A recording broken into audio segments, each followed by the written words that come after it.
Hey, what's up, everybody? Welcome back to another Scale Riders podcast episode. I am your host, 65 Lokes, covering model car culture from around the world. This is episode number 170.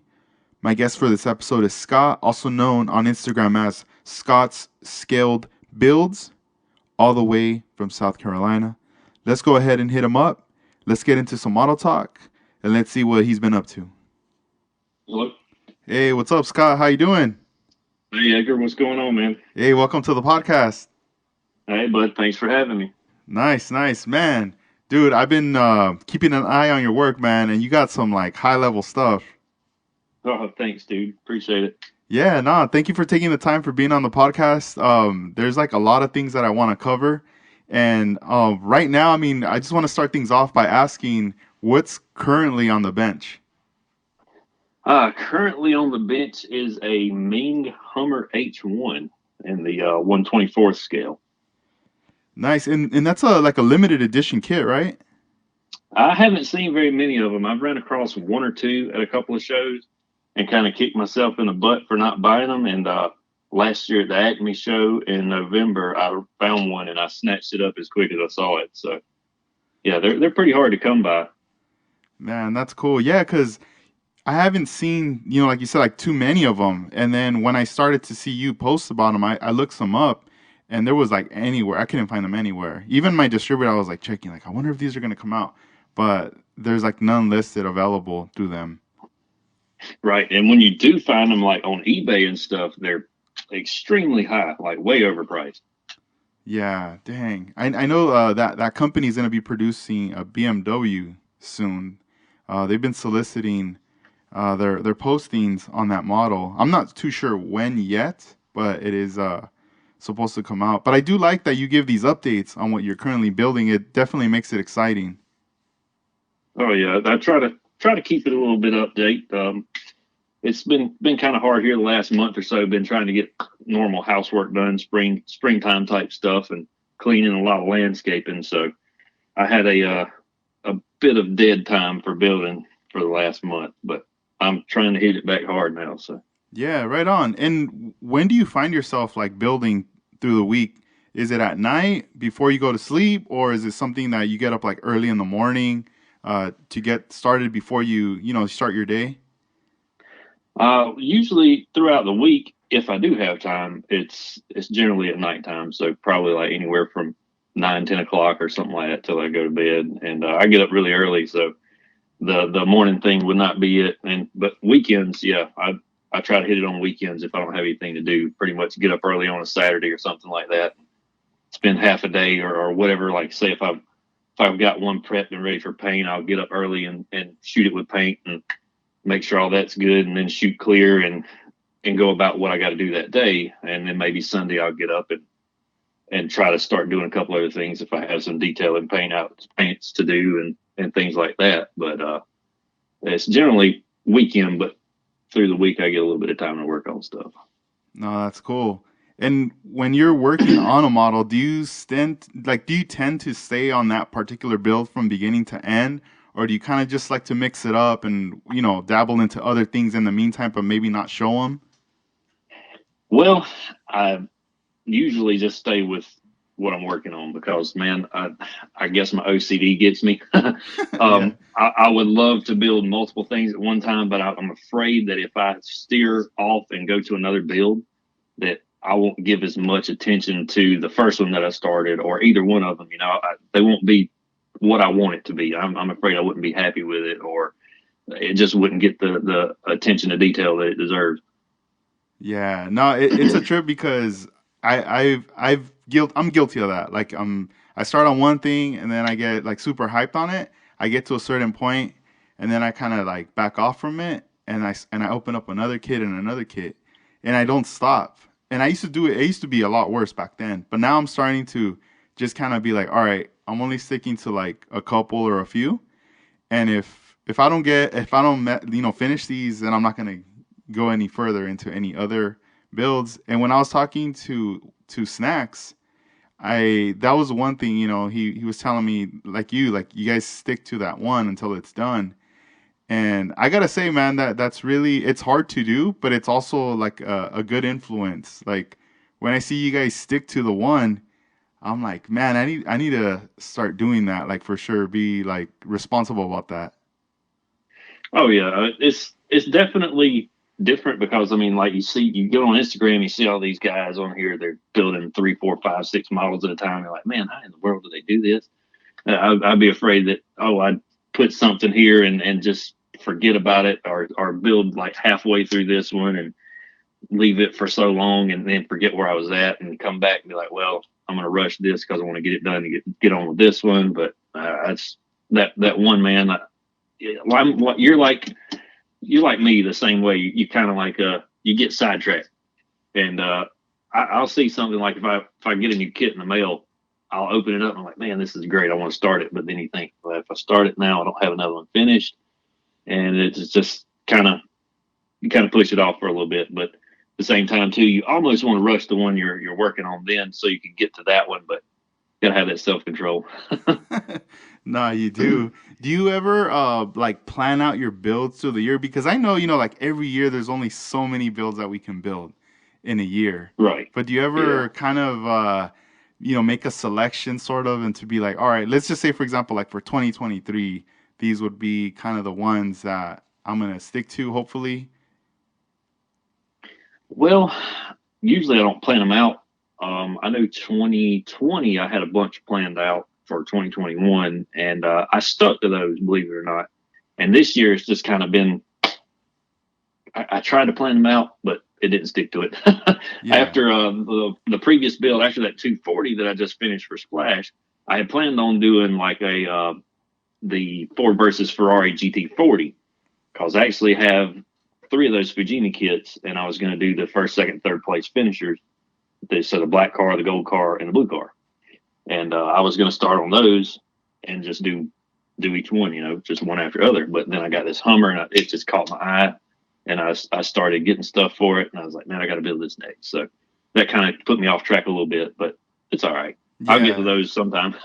No, that's cool. I mean, it's always there's nothing wrong with like let's say consuming kits. Whether it's buying, trading, or getting them as a gift and just stacking up on them. And then when the timing's right, looking at that wall of like kits, you kind of decide like, all right, which is the one that I'm gonna go with. No, for sure. Like right now, like the last show that I went to in May, had no intentions of buying anything. I mean, you probably know how that is. You go somewhere and you see something, you got to have it. Well, a good friend of mine, Bob Downey, was selling some of his collection, and I bought a build or a kit from him, and immediately I was like, "Yep, this is my next build." I started finding stuff. I went ahead and talked with Sam. I got some paint for it for the next build. So it's kind of weird, man. You get this vision in your head, and that's what's kind of making me want to rush up this Hummer, but I'm not going to rush it.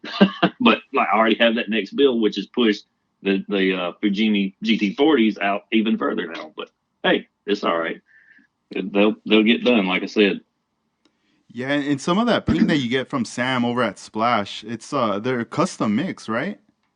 Yes, good bit of stuff here I've done. The past couple builds have been custom mix, or either like the color that was on that 240 was something that he released for the 240 line. So I've had a good bit of stuff mixed from him that was custom, and they are spot on. Pretty much anything that he has done for me has been like a dead match to. I've had some stuff that I've been able to hold it up right to a car, and I've had a lot of stuff that I've had to look at in pictures, but it's dead on it, man. It's hard to go wrong with his stuff. Yeah, that's cool, man. That's pretty awesome because it definitely, things like that definitely are gonna make the car more unique and stand out. And also it just makes that process, like how I was saying earlier, like the level of your builds are they're really high and clean. So you're going that extra step, to get that color. Oh yeah, that's and I like to find stuff that's a little different. Just kind of like the color on this. I mean, I know it kind of looks like a charcoalish color, but I mean that black diamond was pretty rare on the H1s, and I mean you don't really see too many of them. And that and it being like a matte finish, it stands out. It makes them different. Yeah, and when someone sees your Instagram, I like how the just the post, kind of the coordination of even the build, right? You get to see everything from the beginning process, all the way, like the body work, the engine, the paint process, up to the final, build process and the presentation at the very end. With the photography, it looks super dope, and that's something that I like to see because it just looks everything looks very organized. And as you go back further into like older posts from previous years, you start to see other different cars and different styles that you've built. Right. Yeah, I'm kind of a organization freak when it comes to that stuff. I like to be able to look at something from start to finish and kind of see the progress on it. And I know it's kind of helpful too, man. I mean, everybody gets on Instagram and just starts looking and you're like, oh, I'm building this. I mean, what did he do? It's nice to be able to get on there and just see what you did from the beginning to the end of it and see that progress you make. Yeah, when you were working on that the Hakosuka, the GTR, uh Yes. that one of the the posts you had done was with the spoons that you had painted. And Yep. you wrote on the bottom of the spoon on the handle, what was underneath, the tone of primer that you use, Right. and the brand. And I remember a friend of mine many years ago telling me about that. You can always do things like that to kind of shoot before you get into your build. This way you kind of know what you're getting into and what shade or you're going to get on your car. And I never really like did that on my end. I would just kind of, I don't know, I would just jump the gun, and be like, all right, I'm just gonna paint it. And then next thing you know, I'm Right. like, man, why is this white so dark? It's like I use like a dark gray primer underneath. Right. And Right. just learning the hard way. And but I like, seeing that because it takes me back. And then now I'm like, all right, if I'm gonna go with a color and I'm not sure, I better do something like this for sure. Oh, for sure, man. It definitely helps you get that visualization of what you're going to have at the end. And I mean, especially if you're tossing up two or three different colors. So, I mean, like, say if you want to go with an orange, a white, or a blue, I mean, you're not going to know what's going to look good on that car. You might paint a little bit of bigger spoon or something like that and kind of hold up to it and just see where you're at. Or, like you said, just different shading, man. It's crazy what different colors and shades of primer will do to that base coat color. Yeah, and when you're building your models, like let's say you do the like the body work, and then once you get the car painted, when you're waiting for it to dry, or when you put that aside, is that when you kind of transition into the engine, or how? Tell us about the process, like what you go through the beginning, the middle, and the end. Usually, I try to keep on the same track every time when I build one. So when I get it, I'll of course unbox it and get everything out, make sure everything's there, and nothing's warped or broken.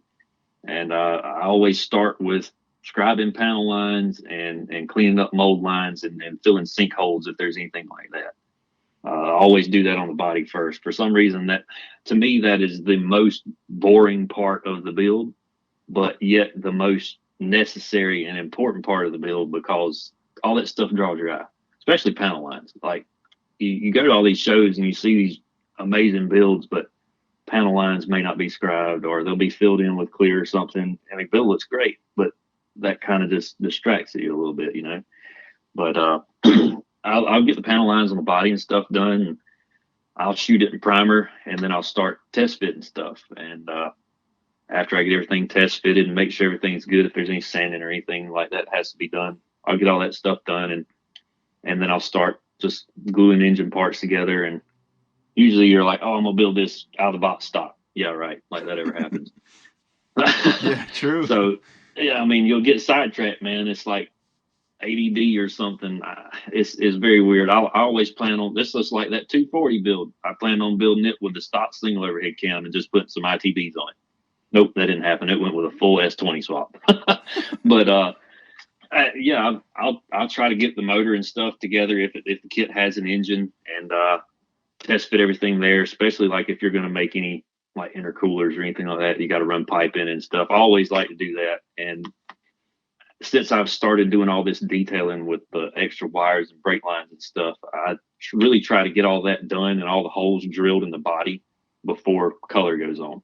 So that way, once I get that first coat of primer on, I can start drilling holes and go back later and sand it if I need to and shoot another coat of primer, but won't have to worry about messing any color up. So after all the detail holes and stuff are drilled, I usually try to get the interior pretty much painted up and done. And the interior to me is usually the first thing that's done off the whole list, besides the motor being put together and not painted. But interior is usually the first thing finished. And once it's finished, then I'll start detailing the motor out. And then it'll be color for the body. While that dries, I might do a little bit of detail work on stuff. And then I'll try to get the chassis finished. So I'll start doing suspension. Once that's done, I'll shoot the body in clear. And while it's drying I usually put my stuff in a dehydrator on like 95 degrees. So that clear coat from Splashman, that 2K stuff is awesome. You can throw in that dehydrator with a couple of hours, you can be handling it. But Wow. I usually give it 3 to 5 days just to cure out really well, so I know when I sand, I won't have any underlying like sand marks that won't come out, or the clear is too soft, or it just eats into it too much. But while that's drying, I'll try to get the chassis and the whole rolling stop finished, and then once the body gets done, you can start your wet sanding and polishing process and painting any trim, doing any all your lights and stuff like that. And that's usually the way I do it. Once the body is done, get all your detailing done on the body, you can slap it together and throw the mirrors and the little stuff on it, and it just falls together. Man, that's awesome. Dude, you make me want to like come through and build with you. Dude, that's dope. I was like visualizing everything you were just saying right now, especially from like seeing like the photos on your posts and everything. And the final build, I was like, man, I'm just picturing everything going down. That's pretty dope. Yeah, I like I said, man, I try to stay organized when it comes to that, and usually too, like if I do that on one build, I'll try to do it on the next build just because it makes things a little easier. Because all right, well, I'm done with this. I know what I need to do next, or kind of if something gives you a little bit of hard time or frustrates you a little bit, maybe you can just sit down and move on to something else that's next in the step. But you can also just fall back to it. I mean, we've all had that time where you got to sit something down and walk away, and before you wind up throwing it across the room or chunking it in the trash can. Yeah, that Nissan, the 240Z, the Fair Lady, that being one of the like a new kit from Tamiya that was released. Yep. Yours is probably one of the only ones I've seen like done. On Instagram, I haven't seen any of them like built or done or any showing them like, hey, I got it, it's complete. I've only seen yours. Once in a while, I'll come across some photos on like Twitter, but it's just the box. It's not really like Right. the kit being that gets done. So it was really nice to see the actual kit like completed. And I mean, your take on it looks amazing. I like it more than the box art, but No, and thanks, man. usually the box arts always look cool. But when I saw yours, Right. I'm like, man, like this one's like this is you right here. This is your style. I Thanks. I remember a while back I had mentioned, like I was telling like Vision 124, like you got your style. Gavin out in Japan, Taku, he has his style. Like every model builder has like their style, like a signature of Oh, for sure. like of a level how they build. And when I start to see all your cars, I'm like, dude, like that's your style right there. I don't know, it's hard to even just say like what it is, but it's just like based on like your name, like the way you market, yourself on Instagram and everything. It's like definitely it's your style right there. Oh yeah, yeah. Like you said, man, everybody's got their style. I mean, everybody. Some people may be good at like Arab. He's freaking awesome at carbon, but heck, he's about Yeah. awesome at everything.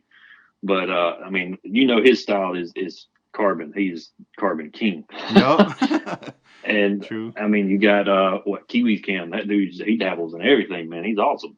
Yeah. But he has his own style, Mm-hmm. same as him. I mean, everybody's got their own style, and like you said, when you see that build, you immediately know it's them. And I tend to build things that I like or would love to have myself in real life, and I don't like to overdo it. I am more of like a simple person. I mean, yeah, got some cambered out, like a little bit of cambered out stuff and some different wheels, but I like to keep it where it looks almost factory, but like the small details show through. Yeah. So it really, to me, that pops a lot. I mean, that's just me. I mean, everybody's different, but hmm I'm the same way on my stuff that I have in person, my one to one stuff. Like I just simple stuff is it goes a long way. Yeah, yeah, I could see that because they do. When you see these cars, they do look like something you would see in like a 101 scale. These could even be like inspirations or even a blueprint for someone who actually owns those cars in 101 scale. Right. And man, speaking of that, I before I build something, I'm really bad about this. I'll get on the internet and I'll look for pictures and I'll just look at different things, just trying to get different ideas. I might pull three or four cars and have just something I like out of each one and put in that one build.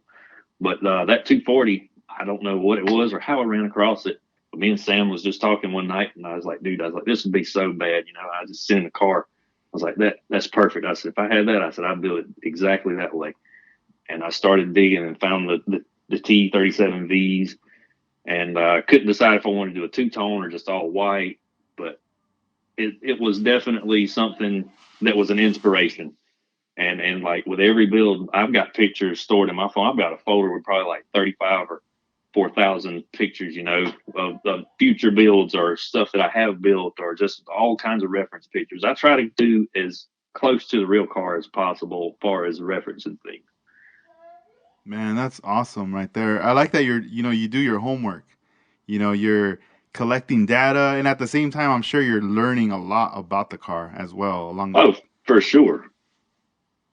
that's Yeah, that's to me that's another fun part of it too. I mean, especially learning stuff. I mean, I didn't know the history on the 240s with the S20 in them. I mean, this is awesome. I didn't know they made but a certain few of them, but that's that's to me is really cool. Like I said, learning that stuff. Like when I built the Tamiya Z Tune R34. Heck, I didn't know there wasn't but like 19 or 20 of those, and I researched. I mean, those cars are just awesome. And like I said, you learn so much about stuff. I mean, you didn't know. It just to me, it gives you another little bit of level of appreciation for that build or the actual car. Yeah, no, it does definitely, and it makes it more exciting, especially when you see it in person or in video. You go, man, there it is. There's that car. Yeah. That's cool. And as far as your workspace, like your bench, I know we've talked about it before regarding like comfortable chair, and you just recently were showing on Instagram everybody the new table that you got.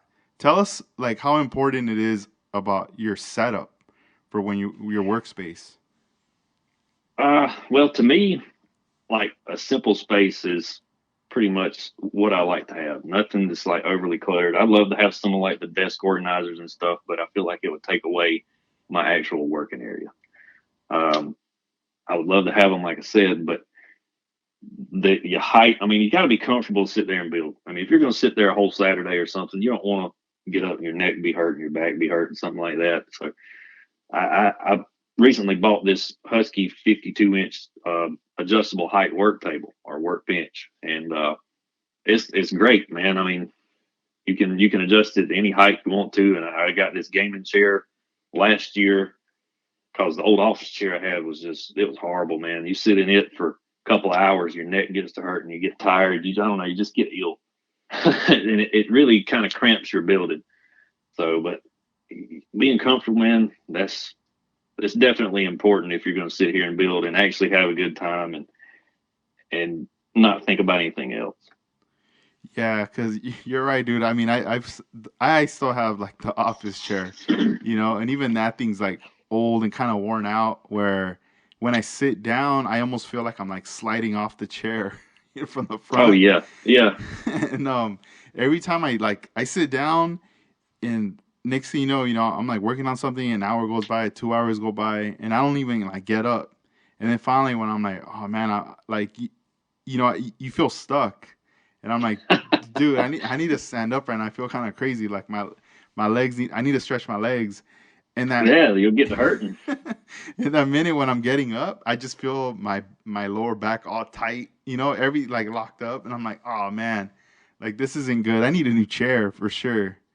Oh, for sure. And it makes a difference, man, because you're not going to want to sit there and feel like that. I mean, the next day, like, if you hurt like that, if you get up on one day, you're not going to want to go sit back down the next day to get back to building. Yeah, nah, man. I definitely need to get me a gaming chair. I mean, I've been looking at some, and it just makes a lot of sense. They look comfortable, and I figure, if people are using these chairs to play video games for long hours, it should do justice when building a model car as well. Oh, for sure. It's definitely there for the long haul. Yeah, that's cool. And as far as like on your bench, you know how you mentioned, you want the space and it's clear, and you have that drawer on the bottom, that pull-out drawer. Uh, did you already fill that up with tools already? Oh yeah, the two drawers. It's a two drawer bench, and they're not very deep, but they're I'd say a good. They're 36 inches wide. So I've got like just supplies in the top drawer with like detailing wire or heat shrink or stuff like that, tubing, my epoxy or embossing powders, putty, stuff like that. And the bottom drawer, I didn't really have anywhere to put this before, but I've got pretty much all of my aftermarket wheels or tires, resin parts, stuff like that, like hobby design kits or engines. All that's in here just because I really didn't have anywhere to put it, and I didn't feel like tossing it in a box somewhere and having to dig through there the next build when I was like, I don't know where this part is, you know. I just open the drawer up and there it is. But I have two Sterilite containers that are stackable with drawers that pull out on each side, and I've got all my stuff in there.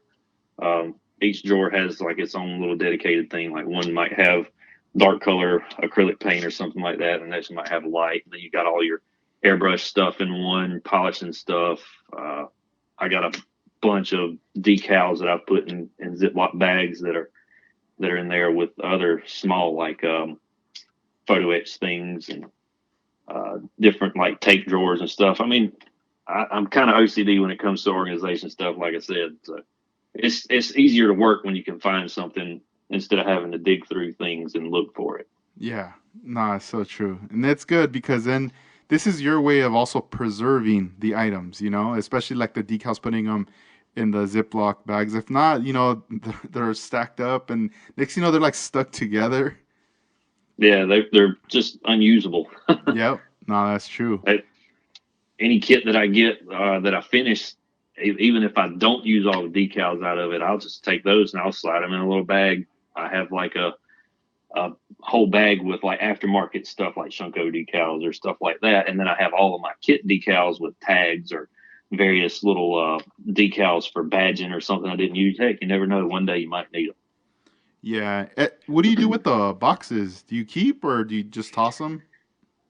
Well, my later builds, I have kept a bunch of those boxes, and they're in the closet pretty much at the top of the stack on everything. But like old stuff that I built way back in the day, they're long gone. Yeah. I seen a video. I need to find it. Maybe I'll send it to you if I could find it. I need to find it. But I saw a video in the Gundam community where this guy had a like the box and he was showing you how to cut the box in a way where it slants. So like you only basically you're cutting like the bottom part and you're folding it in and it slants up in a way where you could like just hang it on your wall. It's Oh, almost that'd like be if pretty cool. like if the box is like, sort of 3D in a way. The Right. the top part is coming out, but the bottom part it starts to like slant down into the wall. It looked pretty cool. He had like a bunch of them, and Yeah, that would be pretty cool. oh man, that looks pretty dope. Like he just had them lined up on his wall, and because of the box art, it almost looked because it's almost like like it's in outer space war Right. or whatever. It just looked pretty Yeah. cool the way he had it. But if I find it, I'll send it to you. I don't know, just throwing some ideas out there. No, that would be cool, man. I mean, I have tossed around the idea of like cutting out the box art or something like that and trying to do something with it. But at the same time, too, I'm like, man, I kind of don't want to chop up the box. But if there was something cool to be done with it, it might be worth it. Yeah, no, yeah, and I think at this point we need to get into it. Your history. I gotta ask you. I'm pretty sure a lot of people want to know this, but when did you get involved with model building? Oh man. Uh, Let's see. I was probably maybe 9, 10, or 11 years old, something like that, whenever I started building. Um, my dad got me into it. I grew up around cars my whole life, and I just love them. I've always loved cars. I always loved working on them. Always loved doing anything with it, anything that you could think of. And my dad grew up building models back in the '70s, and ran across a bunch of his old like Joe Hine kits and stuff like that. He had the old Vega drag cars and the '55 Chevy. I think it was the Outlaw yellow car with the red, or Lawman. I can't remember which one it was.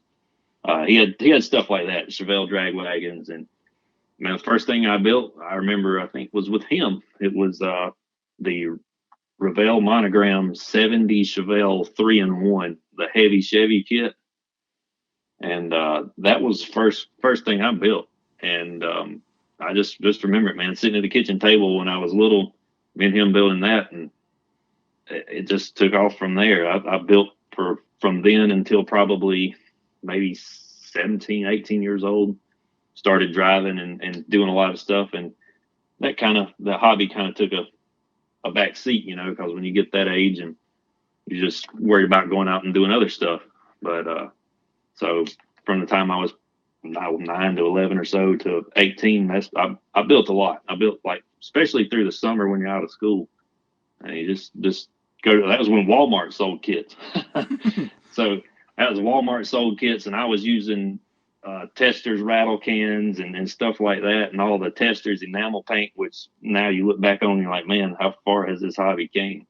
Going from that stuff to all your lacquer based paints and acrylics and stuff like that, and airbrushing. I mean, when I was little, I didn't have airbrush. I always wanted one, but you're like, when you're little, your parents kind of might not want to spend that kind of money on you, or I mean, back then that was a lot, when you're a kid, for an airbrush setup that you're probably not going to take care of when you're a kid. You don't know how to use it. You might not get interested in it if you can't use it. So it was brush and rattle can back in the day, man.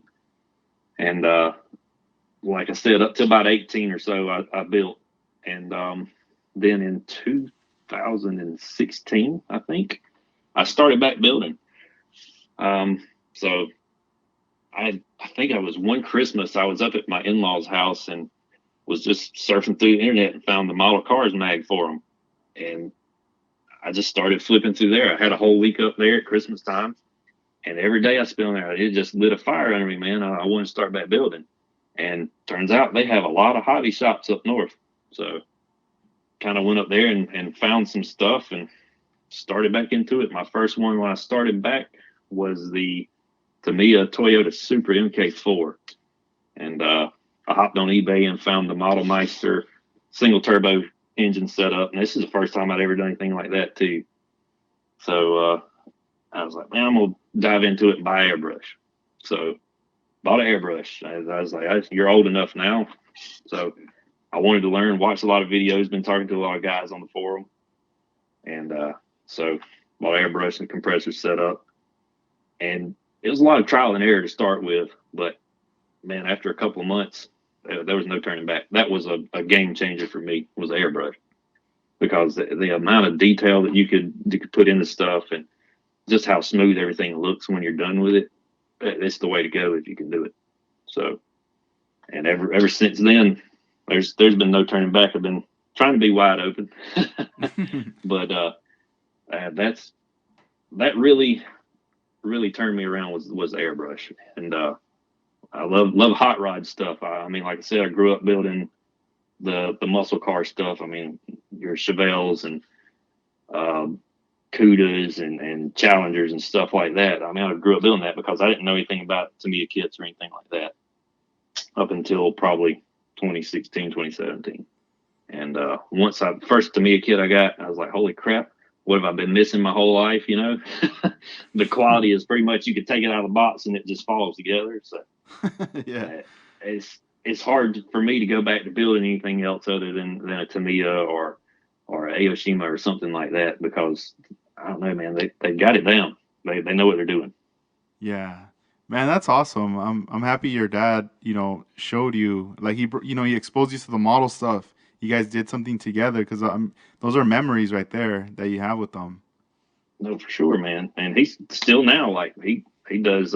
He goes to shows with me, man. He loves seeing everybody's builds, seeing my builds, stuff like that. So That's awesome. it's just great to be able to do that with him.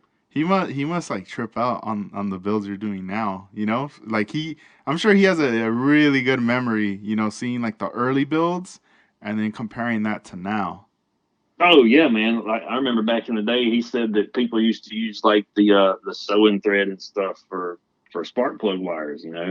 I mean that's a long way now, man. You can use wrapping wire and just various different things. It's just it looks so real now.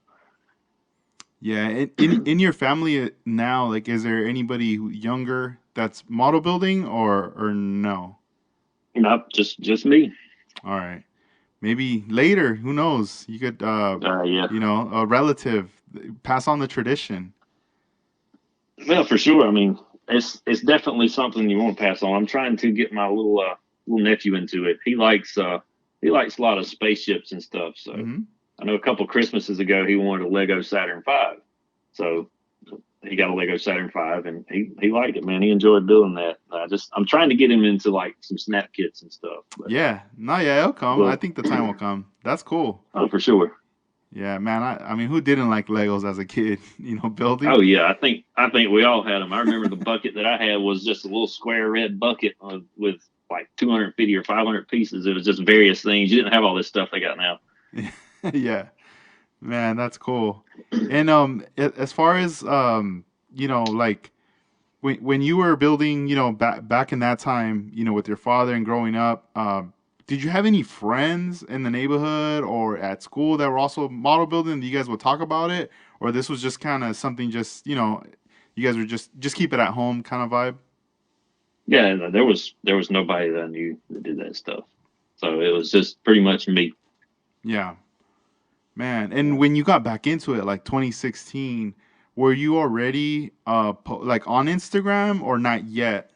Like No, man. discovering the Uh, like the world of the model builders that were all on Instagram.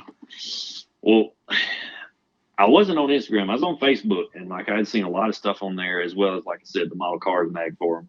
But Instagram, it's just a whole nother. It's another game changer. Um, there was nothing else that let me kind of like branch out or find new things. It was almost like a lot of the stuff on Facebook that I saw was more hot rod derived or muscle car derived stuff like that. I mean, there's nothing wrong with that at all. But and I love building that stuff too. But I want to see. I mean, I like anything as long as it's built well and clean, and you enjoy the build. I mean, I like it. I could build like a 70 Nova, and it'd be enjoyable to me as long as I did it to my ability and was something I liked or I would have just as much as I would like a Japanese sports car. Yeah. But Yeah, that yeah, I mean, Instagram, like you said, it's a game changer. I didn't know anything about it back then, nothing at all. And Snacks, man, he's the one that he pushed me. He pushed me last year. He's like, dude, you need to get on Instagram because he hit me up on Facebook and he's like, man, I got some questions, and it was on from then. He's he was just started building. I wanted to help him out any way I could because I like seeing people get into it because, like everybody says, it's sort of a dying hobby, but it's only because nobody really pushes their kids to do stuff like this anymore. I yeah. guess because they never really enjoyed it, or it's just something that's not shed the light. But he asked me some questions, and he kept saying, "Man, he's like, your work would really hit it on Instagram." I was like, I just kind of brushed it off. And finally, last year, he pushed me enough, and I went ahead and created one. So it's been great. I'm glad he finally pushed me enough to do it. Yeah, because I mean, I feel like like anything on social media, right? There's so much information that develops, like every second, every minute, hour as we go, and it's like right now we're recording this podcast, but come tomorrow, there's gonna be a whole new set of posts from people, from everybody, Oh and yeah, and so forth, and then it's once in a while when somebody hits us with something new or just something that everyone's like, how'd you do that? Or what'd you use? Because it's just, to our eyes, it's very appealing. right. And that to me, I like being asked stuff like that. I like being able to share. I mean, ask me what I did. I'll gladly tell you. I've had a bunch of people, man, that's hit me up about the 2K clear from Splash. There's no telling how many times that I've told people the exact same thing, and that doesn't bother me not one bit at all. Because I mean, I want people to improve their skills. I mean, everybody starts somewhere. Yeah. No, it's true. And when did you discover like model car shows in your area? I was the first show I went to was 2017, and I discovered that from a local hobby shop. I had a friend that was going to get into RC cars, and he told me about this place we have local. It's a hot rod shop, but they have a hobby shop up front. It's called Mason's Hot Rod. He's like, dude, he's like, you need to go check it out. They've got RC cars. They've just got a ton of kits and supplies. He's like, you need to go check it out. So I went in looking for some supplies and some kits and things, and they had a flyer on the table for a show that was coming up in January. And I was like, man, I was super nervous. I was like, I don't know. I was like, I don't know if I'm good enough to go to anything like this. And the guy that was running the place, he's part of the SCMA chapter, the South Carolina Modelers Association. And he's like, man, just come, man. He's like, you don't have to be great. He's like, there's no level needed to go into the show, you know. He's just come and enjoy it, have a good time, check everything out, and get a feel for it. And so I went. And first year, my Super that I built in 2016, it's a top 15 show. It took home top 15. So hey, I was thrilled, and I was kind of hooked from there. You know, I mean, Hmm. I saw where I was at with what everybody was putting on the table, and where I needed to improve, and things like that, and met a lot of good friends, and made a lot of good friends, and everybody's just so willing to help. You know. Yeah, that's cool. Were you nervous though? Like, after the guy, even though the guy said, "Nah, it's cool, everything's chill," but like that day when you were, getting ready to like bust out your models and put them down, were you a bit nervous or on the way there? Oh, dude, super nervous, super nervous because I didn't know what to expect. Yeah. I'd never been to anything like this. I didn't even know stuff like that existed, you know. Hmm. And just on the way there, I was like, I'm gonna get up here and I'm gonna look like a goof, you know. I'm gonna put my stuff on the table and people are only gonna walk by and look at it. But I guess not. It's definitely a little nerve wracking. Hmm. Yeah, the first time. And do they still do the shows? Like, is it like once a year, or how often do they do them there? Yeah, that show is every year in January. It's called the Hope It Don't Snow Show, and it's put on in January. And matter of fact, it snowed this last year, and it was almost canceled. Oh. But yeah, it's put on in January. Same group puts on a show in May, which I went to in Simpsonville, South Carolina. It has a good turnout. There's another show in Spartanburg. I think it's like an IPMS show. I haven't been able to go to it because it's been canceled due to COVID. Hmm. But hopefully next year I can get to that one. And there's another one I think in Charleston. I've been to it once last year. It was a good show. Same group put it on. It was just the Charleston chapter. And I think I've never been to this one, but I think there's one in Myrtle Beach, South Carolina as well. But there's a decent amount of stuff, but nothing like out west what you guys have. Hmm. Yeah. What's for you, like what's the furthest you've traveled to an event? When I went to the Acme show last year in November, I think that was about a 3.5 hour ride.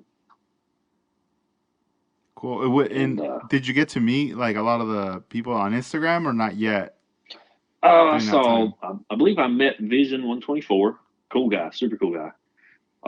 I'd already knew Mr. Bob Downey, which I don't know if anybody listening knows him. He's done a lot of stuff. He's written a lot of magazine articles and things. He's a super awesome builder, just a great artist. And he's the one that taught me into coming down there. He's been trying since 2017 to get me to come down there. And I finally went. I saw Clay Kemp. His work is amazing.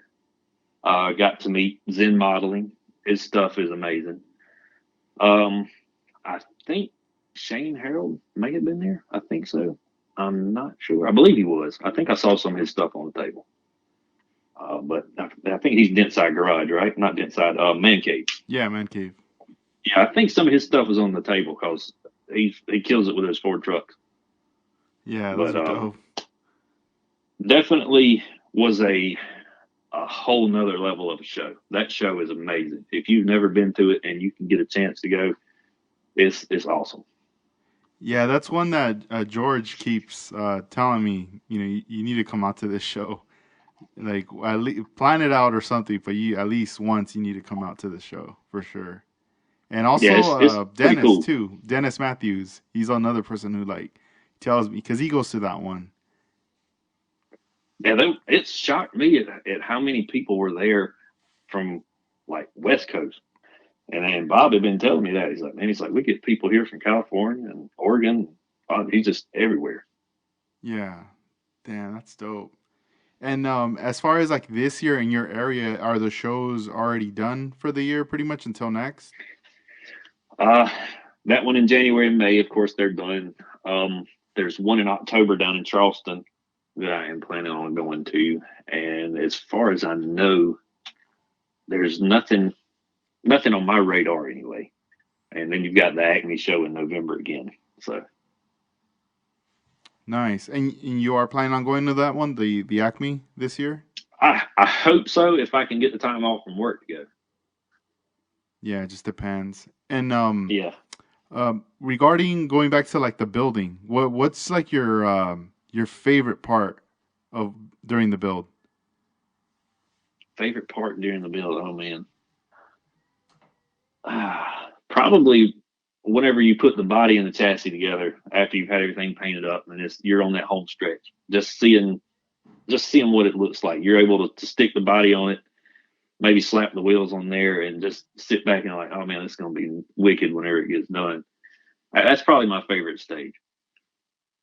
And what's your like your least favorite part of the build? Oh, any kind of taping. I hate taping. So like whenever you have tape up for trim work and stuff on windows, it's just so time consuming, man, because you have to take your time or it's going to turn out like crap. And the sanding part of it and the panel line scribing, I ain't gonna say it's like horrible, but it is very just boring and you don't see anything happening. Yeah, have you ever had it happen when you're scribing in the panel line and then you go off a little and you end up like cutting the like scribing the door Oh man. and you're like, oh When I no. first started scribing, it was so horrible. I was like, how in the world do people do this stuff? I think I was just really rushing it and putting too much pressure on it. And I got to do a lot of reading, a lot of talking to people. Those first couple of passes, man, you got to let the tool do the work. And it was just hard for me to get that in my head. I'm one of those people that wants to see results right then. But yeah, I've definitely went off the line before and dug into a door or a roof or a hood. And you either have to, if it digs in too far, you have to fill it and sand it. Or sometimes you might get lucky and you're able to just whip out the sanding stick and sand it out and blend it in. But man, I try to be super careful nowadays. Do you prefer for filling in, do you prefer the CA glue or putty? Well, with putty, when I started using it, I did a 55 Cameo truck years ago. First thing I'd ever done any putty work with. I puttied up the door handles, the gas neck, the drip rails, and all that stuff, and primered it, and it looked great. Come back a couple days later, it looked like just absolute mess because it shrunk up. Oh, And yeah, and I've always had a problem with that. And I got talking to some guys on the forum, and usually they'll say, "Well, put your putty on, sand it down, then take some CA glue, put over top of it, and then sand that down." They said that will reduce your possibility for shrinkage. So, and it's work, but it's a lot of work. Sanding that crate CA glue is just if you put it on thick, it's hard. yeah. Yeah, I've learned the hard way with the CA glue by putting on a lot. There was you know how there's a Woody by Breville. It's basically man, what car is it? It's like a Merc, but it's a Woody, and I'm I pretty sure I've seen that kit before. I know that the Jimmy Flintstone has a resin body of it, but it has a chopped roof Right. on his version, and I was like, oh man, like I want to do the chopped version. I really like the way that looks, but I don't want to go with the wood, on the side. Yeah, yeah. And I was like, at the time, I was like, how am I gonna do this? So I already got the Revell kit for the donor, and I was like, all right, I need to fill in all those wood panels on the side. So I ended up like putting so much CA glue on the side of the body just to fill it all in. Dude, it was taking forever. Like just sessions of filling in and sanding, filling in and sanding and priming. Like I think I went through a whole can of primer, like in different Oh sessions, Lord. and glue, and it's still like it was just looking odd and weird. And later in time, I was thinking to myself, why didn't I just use styrene first to like fill in? Because it was at least about like maybe 1 or 2 millimeters. Oh yeah, he could have threw some rod in there about looking back at it, but hey, Yeah. hindsight's 2020. Yeah. I was like, man, I could have put stuff in there, but I didn't. I was just using glue, and man, that right, I still have it. I'll have to like bust out with it and like take some photos and send to you for you to Oh see. man, But I was like, you oh, dude. you were probably like, "What in the world did I get myself into?" It was probably Y- one of those you just wanted to sideline and never look back. Yeah, no, yeah, it's just chilling. It's been chilling in the box for years. It's just there. And the other day, I remember I saw it and I was like, oh, nah, I'm not even in the mood, like to, Flashbacks. yeah, I was just getting some flashbacks. I was like, nah, I'm not gonna do that. But you know that I've never done that trick though, what you just said, with the putty and then Yeah, layering like a small amount of the CA glue over that. it works pretty well. I've had a couple of times it's shrank a little bit, but Hmm. 9 times out of 10 it works very well. And like if I fill in a tag hole or something like that, I usually try to do that. Like here recently, I've tried some of the 2 part glazing putty, the Bondo stuff. Hmm. Stinks to high heaven, but it works pretty well. It dries super quick, sands out very easy, and it doesn't shrink. So I have started using that. Mr. Bob Downey recommended that to me, and it's worked pretty good. And Sam's has told me he uses a automotive filler as well for filling in stuff. He said it sands out easy, but I don't know what it is. Said it sands easy and doesn't shrink. So Hmm. I need to get with him, and I'll let you know what that is because he said that stuff's awesome. It's like a light blue color or something whenever it's mixed together. Oh, nice. There's a Infinity model makes a putty that I recently started using on this high ace van that I'm using a zoom on body kit on, Yeah. and there was these gaps after I applied the body kit that I needed to fill in, and the gaps were pretty big. So I was like, all right, I'm gonna use this putty here, and it's basically a two part. You mix it a 101. And one thing I liked about it was that it didn't have any smell, like any scent at all. Really? So not like Bondo, dude. That stuff will run you out of the house. Yeah, no, and that was one of the things I was a bit worried about because my daughter's almost gonna be 2, and I'm like worried about her like smelling chemicals and all this Right, stuff. right. Especially, and I was like, I don't know if I should do this outside or what am I gonna do? And then I put a little fan, I opened up the window. Then when I opened up the package, there was like no scent, and the two pieces are just wrapped in plastic. So after I opened each piece, there was still no scent. So I was like, oh, cool, I can work with this. So I mixed it 101, and I did see a video online of someone using it, and they were saying, I recommend probably to add a little bit more of the hardener in there just so it hardens even like faster and Right, just to make sure that it's gonna get hard or whatever. And right. I just I did that, and then I got a piece of tape, like a big piece of tape, like 3-inch tape. I put it on my cutting mat, and I just laid it on top of there, and I started working it, and then I was just using putty tools to cut out like small amounts of putty and applying it onto the model. Once everything was set, I had like at least like a 30-minute window of working with it. Hmm. It says an hour, but I started to notice once I was like getting in that 30 range, it was in like it started like, to get hard. Like it wasn't acting the same as it was, in the beginning. Right. It was starting to get pretty tacky. Yeah, and then I was like, all right, this is it then. So if anything, I'll sand this tomorrow and I'll continue it because it says give it about a 12-hour wait time for it to get. It says once it's 12 hours, you should be able to sand it, even cut it, or drill into it. Oh And man. and once I started like sanding it, and cutting it a little, I was like, dude, it's like it's hard, like it's set. And then, time went on, and I started to notice other little areas now. Like just for myself, I was like, oh, I'm not happy with this little area. Let me fill this in and this in. And when I started to use it like the second and third time, I noticed it wasn't working the same as the first time. Like I wasn't getting those results. And I was Right. like, what the heck's going on? One of the things I didn't like is, well, it doesn't say which one's a hardener, which one's like Oh the man, rest that kind putty. of sucks. So I was like, dang. So I kept going back to the video to reference, and then I was Right. going like, man, I should have wrote on the plastic. I couldn't figure it out. So I was just like, all right, I'm gonna stick just to the one and one, like trying to get it at as even as. So I was using like a razor to cut like the edges of the square from each Hmm. piece to match. But still, I was like, like man, I had good results the first time around, but I don't know what's going on. So I just need to figure it out to dial it in. I'm not giving up on it. I feel like, from I see a lot of the people in the Gundam community use it, and they get great results from it. So I'm just like, all right, I need to just figure it out. If anything, I'm just gonna hit them up and send them a picture of the company and be like, which one's a hardener and which one's not. That'd probably be the easiest thing to do because I mean, heck, you might want it to cure a little bit faster. Yeah, It would be good to know. yeah. But the one thing about it that I did like is that it did not have a scent on it. That was one thing I Right. did like.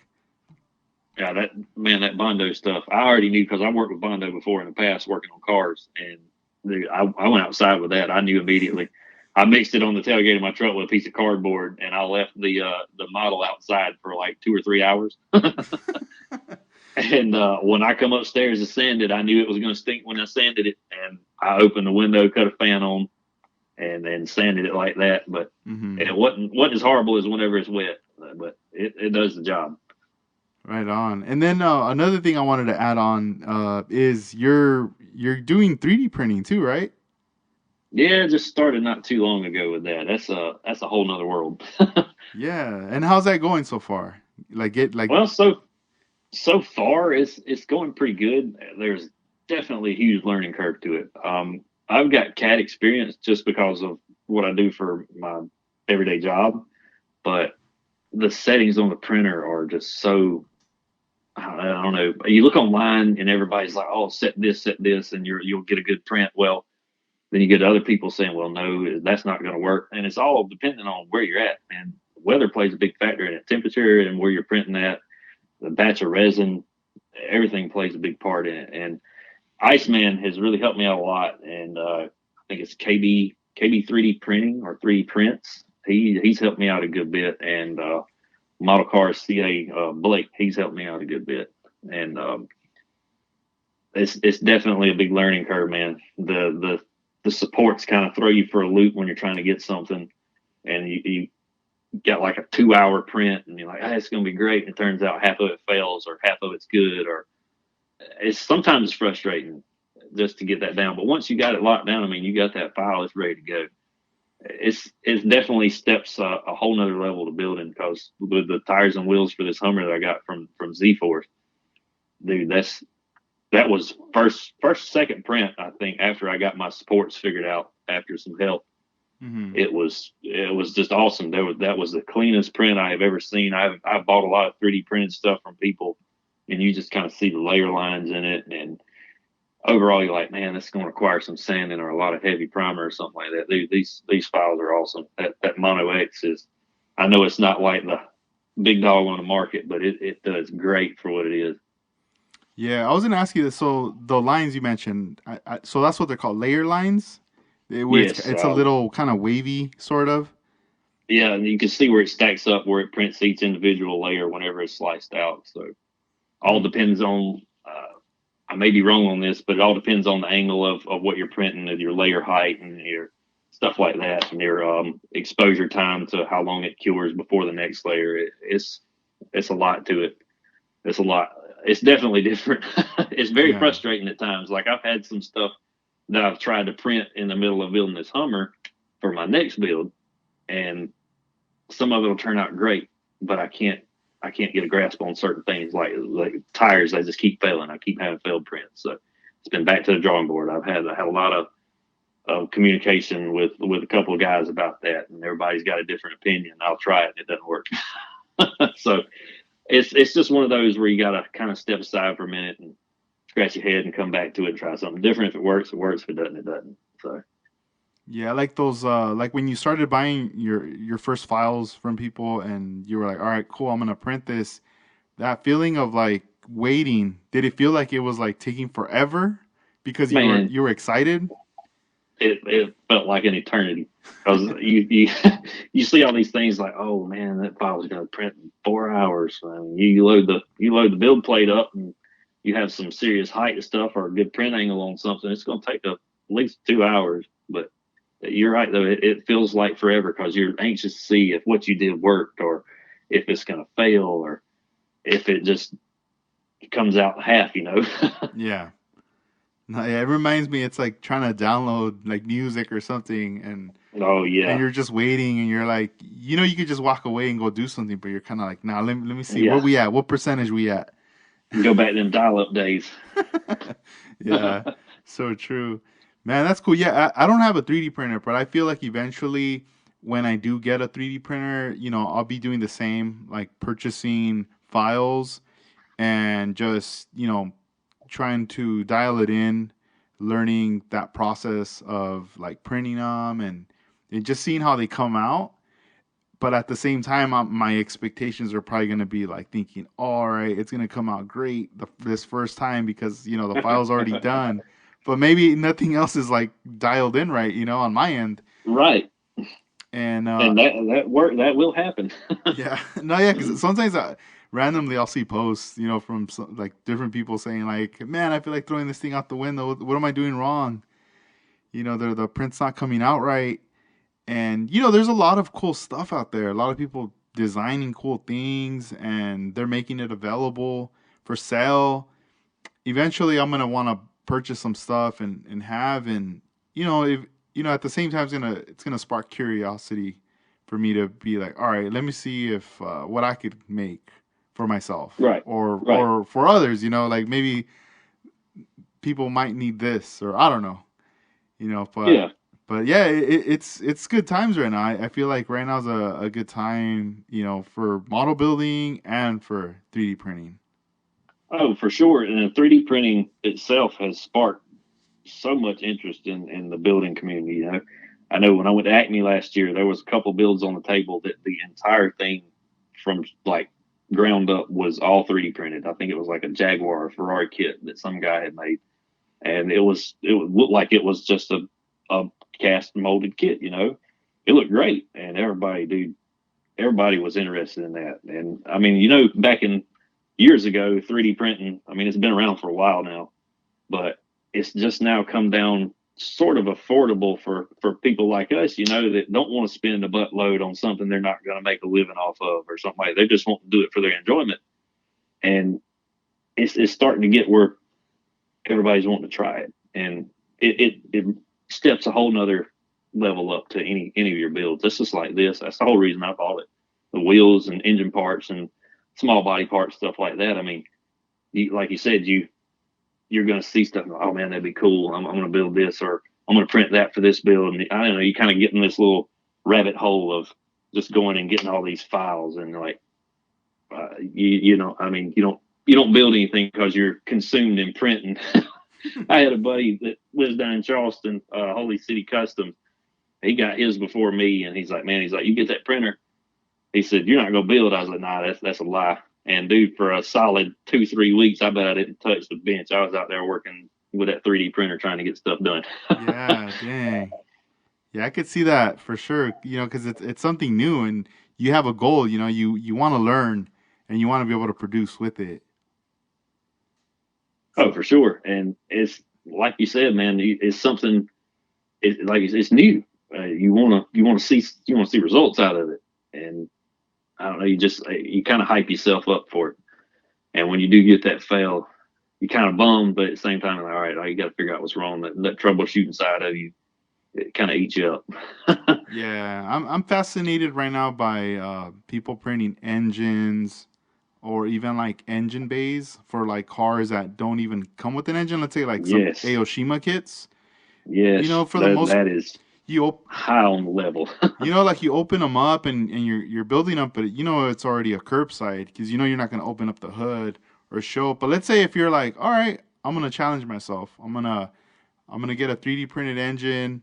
I'm gonna put it in there, but then it's like the next thing now is like, oh, I gotta create the engine bay in there, and then is it or how are you gonna do it? Is it gonna be true to like the car, like the style that it's set up in there, or am I just gonna do my own like custom take, like Right. scratch building, or what's gonna go on? And all that stuff. If you have to scratch build it, you're starting to go down a rabbit hole right there, and it's Oh gonna yeah, like, especially if you're new to scratch building stuff. ah, yeah, man. Yep. But like with 3D printing, that could be a savior right there, right? Being able to just print that engine bay and print that separate engine to install, and then just after that start adding all those aftermarket products in there. Heck yeah. A couple of months ago, there was I can't remember who it is that sells they sell an engine bay for the Tamiya S2000 kit. They had advertised it all over Facebook and Instagram. I was like, man, I was like, that file better come available. And sure enough, a couple of weeks ago, I saw it on Colts 3D, and I was like, heck yeah, I'm adding that to my list because I got one of those in the stash. And whenever it gets time to come build it, it's going to get that engine bay with a F20 kit in it. So Yeah, that's gonna be and sweet. Yeah, it's cool, and it's everything's going at such a rapid pace. I could only imagine, what's gonna come out towards the end of this year and then next year as well. oh yeah, because like I think Anycubic's got like a 8K printer now or something like that. They're just skyrocketing with different things. Like the Mono X, like last year or something was one of their big dogs or top of the line they had. Then they started coming out with the 6K stuff, and it's almost like phones and TVs, man. They're evolving so quick. Yeah, I wonder what they do with their older, like printed models. If people are like, "Can I return it?" and you guys can recycle it, and I'll get the newest one. Yeah, that would be that'd be interesting. A Yeah, because little bit of an sometimes exchange program. yeah, like the cell phones, they're like Yeah, companies are like, "Oh yeah, we'll take these years or these ones for sure." yeah, we'll give you money for your old cell phone on towards a new one. Yeah. Are you waiting for the time when they come out with the 3D printer? Obviously, the time is like less, like half the time. Maybe that's going on now. No, none of those wave lines, none of that. Uh, the wavelines now, far as what I have done, has definitely decreased. It's just now of finding that happy medium on a support to get the dang thing to stick to the plate.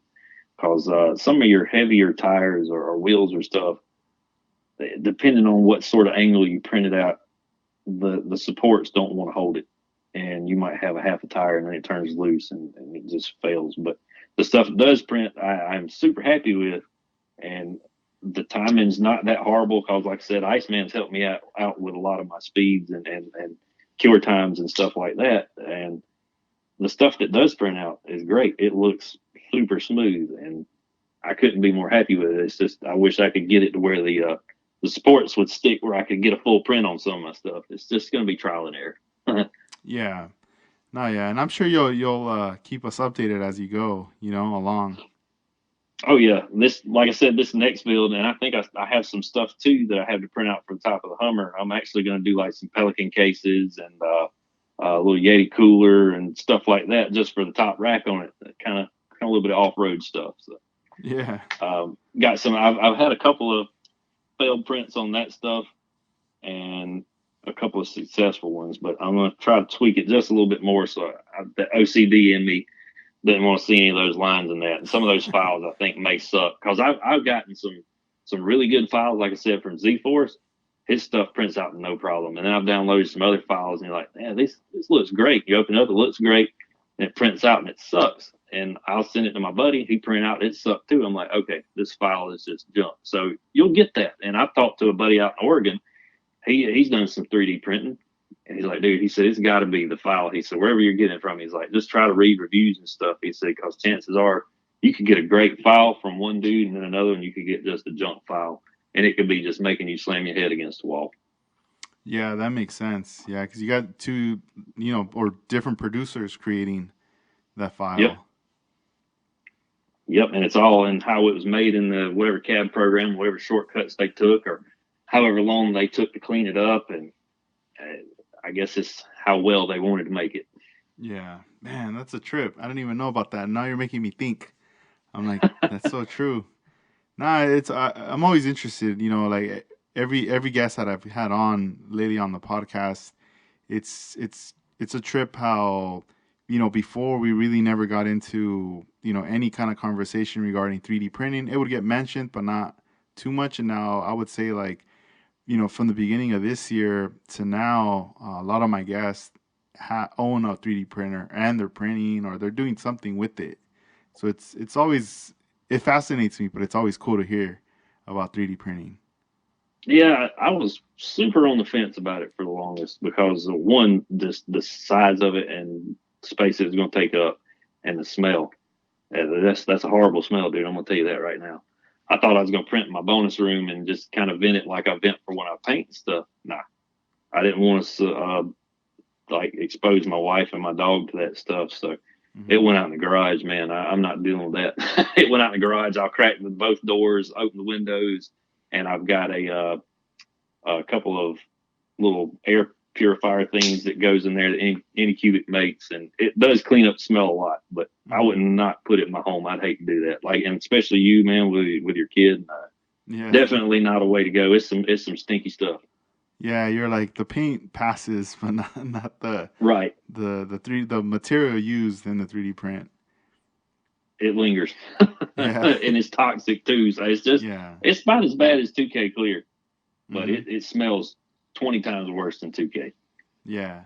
Man, right now that's something I've been wanting to do lately is I have a model car I need to clear and I know it's easy, like using the 2K clear is so easy to mix and get it going and everything, but it's just right now I'm having an issue finding the right time to like Yeah. everything's prepped and ready to go. I pretty much just need to make the time to go to the garage, spray it and let it cure, like do all the sessions, let it cure, and then that's it, and I'm done. But it's been like I've just been busy. It's been hard to even just do that. Oh, for sure. Everyday life, man, it gets in the way, but Yep. hey, it'll always be there when you come back to it. Yeah, so that's kind of one of the things I've been kind of just telling myself, like, all right, don't stress on it, don't trip, like, you know, the the clear is gonna be there, you know. I'm pretty sure Sam will keep producing this, for as long as Oh, we're for we're sure. building, It's not gonna Yeah, as go long as anywhere. we keep him in business, he's going to be popping it out. Yep, yep. And I'm just like, all right, when that time comes, cool, it'll be worth it.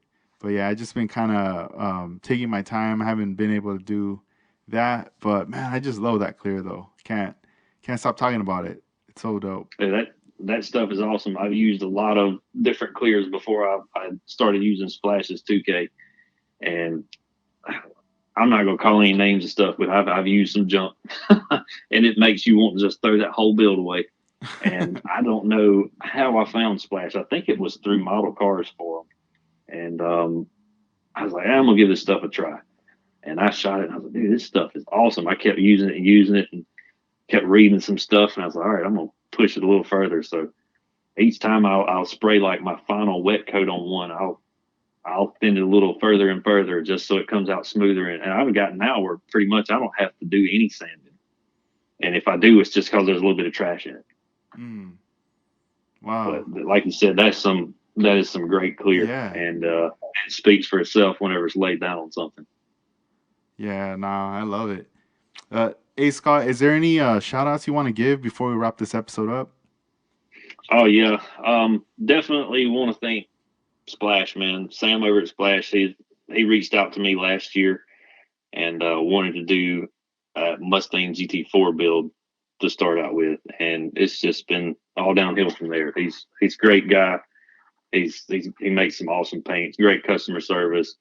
I mean, even when I was buying stuff from him, his stuff would get here in like 2 3 days from Oregon, South Carolina. So he just great product, man. Anybody, especially at shows, they come up and go, "Oh, what paint is that? What clear is that?" And I'll tell them about it. And man, I hope they go buy it because it's good stuff. And he's definitely somebody I want to thank and mention because he's put me on the map a little bit too, dude. Actually, a whole lot. So, uh, and Scale by Snacks, so Bill Koff, man, definitely want to thank him for pushing me to get on Instagram because it was just Facebook for a while, and I kind of got mixed feelings on Facebook because you put stuff on there and you got so many people that want to be just kind of dickish about stuff and don't have anything nice to say or no comments or that are anything positive. Nothing like Instagram, man. Instagram is definitely where it's at because everybody wants to help everybody, and that's the way it should be. And yeah, I thank Bill for getting me on here, and Arev, he's he's another one I want to thank. That guy will go out of his way to help anybody. And I've had a lot of questions that I've asked him whenever I was starting to deal with Scale Motorsports Carbon, and I hated to bother him, but he's like, "No, dude, you're not bothering me." He'd send me voice messages. He did anything he could to help me, and I'm sure he'd do that for anybody. Dude's just stand up guy, and he's definitely full of knowledge. And Model Car CA Blake, he's helped me a lot. Like I said, with this 3D printing adventure, he's and him's been back and forth a little bit. Iceman, he's definitely helped me out with getting my settings and stuff, and KBD or KB 3D printing.